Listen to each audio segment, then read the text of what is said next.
Aloha from the Big Island. Ako po ay naghahanda ng kakainin namin sa agahan. Ano po? So, dahil hindi ko naman alam kung ano talaga yung magandang kainin, naghalukay ako dito sa refrigerator. So, mostly sa agahan gusto-gusto ni Habi ng itlog.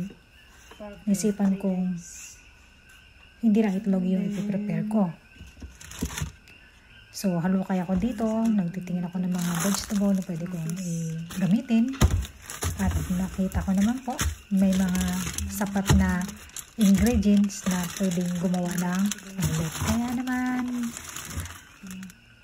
akin na po piniprepare ang mga gagamitin ko sa aking pagluluto ng omelette. Kaya po, samahan niyo po ako sa my breakfast menu, omelette. So, umpisahan po natin ito sa pag-beat ng itlog. Magluto tayo ng itlog. I-beat natin yung itlog, timplahan natin ng asin at paminta.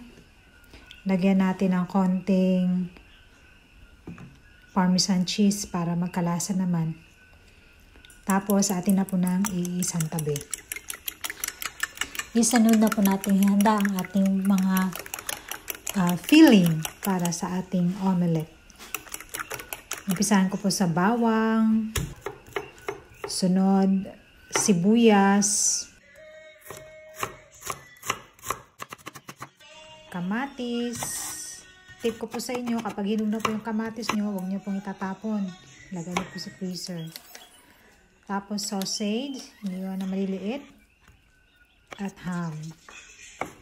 At pagkatapos po niyan, samahan natin ng vegetable. Malinis na po yung cabbage ko, iniwan ko na rin ng maliliit, at sinamahan ng bell pepper.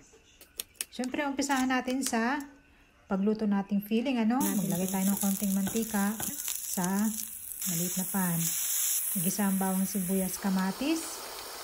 Isunod ang ham at sausage. Timplahan natin ng konting asin. At pagkatapos, pag medyo hindi na po pink, ibig sabihin luto na. Ilagay na natin ang repolyo at bell pepper. Ganun lang kadali. Napaka-easy recipe. Sunod natin gagawin ay ang omelette.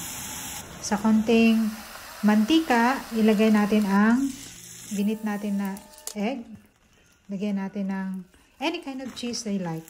Next step is yung ginawa nating filling. Pagkatapos, dahan-dahan na natin ang pag-flip both sides. Kailangan luto na. Napaka-easy recipe. At pagkatapos, syempre, para naman mabuhay ang ating omelette, nilagyan natin ng salsa pan-toppings. Diba? Happy tummy na naman tayo. Sana nag-enjoy po kayo sa panonood. Ito lamang po ang aking mabihagi ngayong araw na ito. Maraming salamat.